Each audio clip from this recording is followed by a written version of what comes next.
I mostly focus on feature stories. I have a team of copy editors, which means we're doing line-by-line editing. We focus on what I would call complex topics, and we usually work with business customers.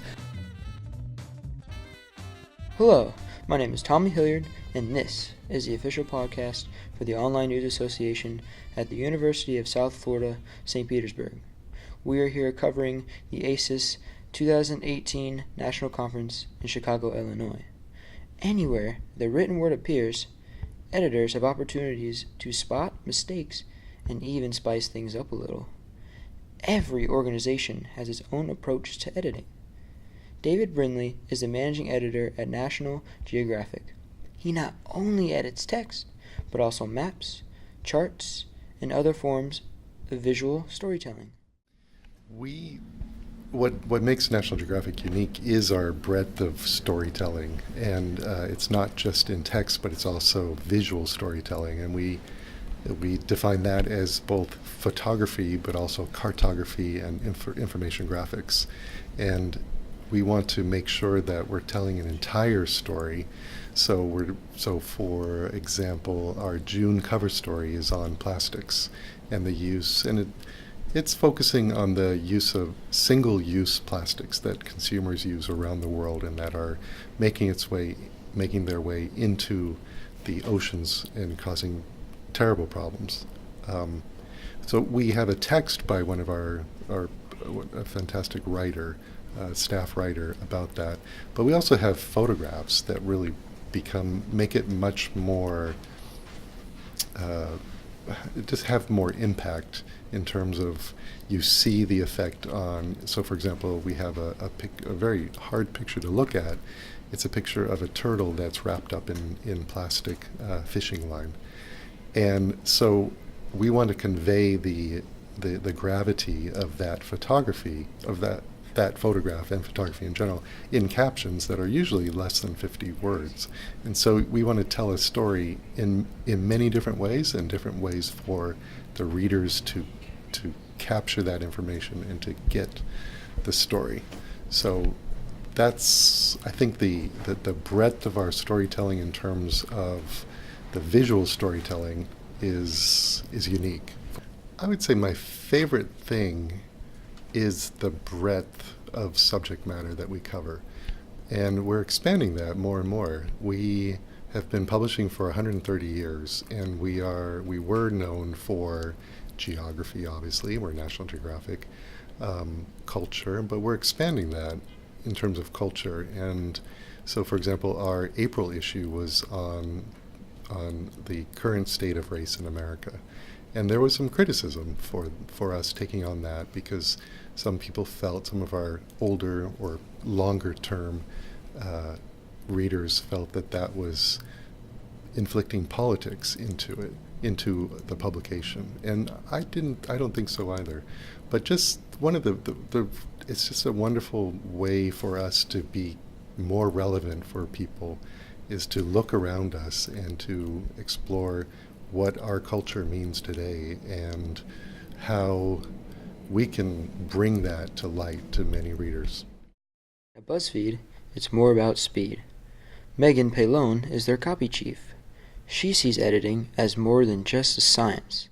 I always like to think of copy editing as an art, not a science, and there's a way to make sentences sing. I think our brand of copy editing at BuzzFeed has developed as the site has developed, obviously, and grown and changed. And I think we do it differently than a lot of places do. We obviously edit a lot of features and longer things before they go up on the site, but most of the site is not edited before it's published. And unfortunately, there are only 6 of us, and we can't get to everything.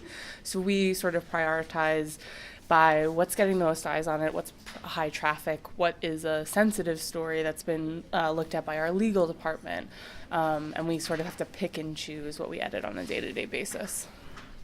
Copy editors work across industries to improve how we communicate. Samantha Enslen is the president of Dragonfly Editorial, and she improves technical communication. What's unique about technical editing is a couple different things. One, you do have to have some familiarity with the industry jargon. Otherwise, you're going to be really lost when you get into the material, particularly if you're handling material that's heavily medical or statistical, for example. There's a possibility that you're going to just get lost in the jargon and not know what's right and what's wrong. The other thing I think is unique is that it just demands a high level of technical precision. Perhaps you're talking about P values. Is the P in italics or is it in Roman? Is there a space between greater than or less than signs, or are they closed up? There's so much technical detail that it really demands a different level of attention than editing just general interest copy. Sandra Schaefer, who's the Director of Communication Development at the University of Illinois, urges her business students to be concise, and more concise. Concision is extremely important in business writing, that you can convey your message in as few words as possible. Something that my students, when I taught composition, had a much harder time with. But business students understand, there's only so much time that's available. So they do really well with working on delivering their message in a very short and concise way. So it's related to a lot of other writing and editing in that what we're trying to do is convey a certain type of message to our audience. The message happens to be that the author or writer of this particular piece, say it's a memo or an email or some sort of employment writing like a cover letter or a resume, has the necessary skills that are required to add to an organization's brand, an organization's work that they're doing. Now, a lot of my students become things like auditors, which is not a very flashy career, but they do need to convey in their writing that they can be precise, that they can be concise, and that they can get to the point and deliver it in a way that their clients are going to understand. Sarah Gray, the founder of Gray Editing, looks for connections across disciplines when she edits. I've been interested in how the world works, and here you can't talk about, say, the oppression of women without also talking about economics and talking about history and talking about race and talking about all of these things that are interconnected. You can't think about one without thinking about all of them. And so there are these threads you can follow into these really interesting webs of topics. I work on multidisciplinary works.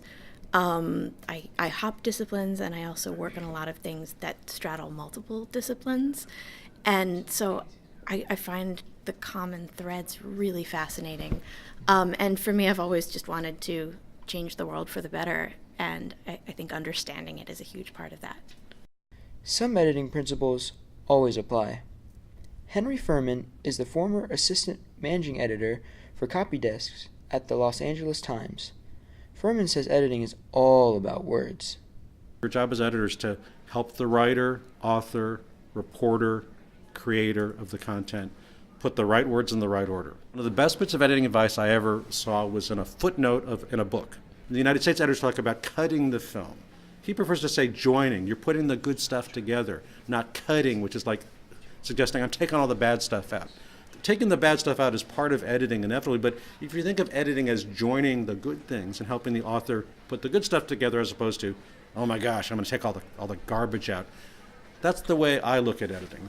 Fuhrmann also stresses the need to remain positive.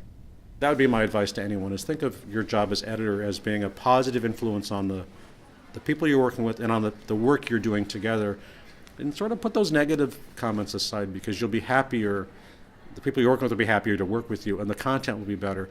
And ultimately you're thinking about, what does the audience need from us? They need the best possible story we can do. Rob Reinalda is the executive editor at Lawrence Reagan Communications. He says you have to visualize the message you're trying to communicate with your audience. Learn to see. Learn to look and study, whether it's the situation that you're covering or the text that you're editing.